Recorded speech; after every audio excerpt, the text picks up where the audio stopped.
wala nang solusyon at hindi makawala sa rehas parang sa kulungan. Sa silid ng kwarto ko nakaupo, sumisindi lang, gustong makalimutan lahat ng pinagdaanan. At kahit ganun pa man, hindi nagalinlangan nabutin yung pangarap na sarili lang sandalan. Walang sandigan na pagkukunan ng lakas. Pasindi nga ako pre.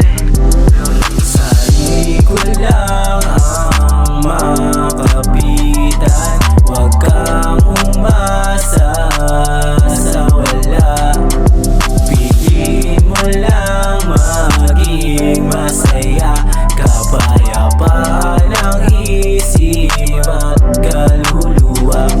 Piliin natin maging masaya sa bawat oras. Hindi natin alam yung plano mangyayari bukas. Sulitin bawat oras hanggang may pagkakataon. Piliin mong maging mabuti kahit anong sitwasyon. Lagi mong tandaan, lahat tayo may misyon. Kahit di ka mag-success, just give it your best. Pagkakamali natin, parte din yan ng test. Parte din yan ng test. Parte din yan ng test. Sarili ko lang ang makapitan. Huwag kang umasa sa wala.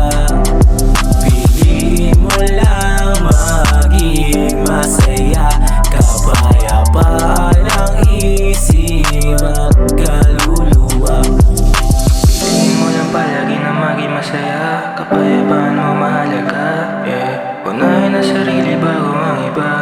Bakit mo ba humusgahan nila? Gawin mo lang ang gusto mong gawin. Okay lang maging mukhang tanga minsan. Basta masaya ka.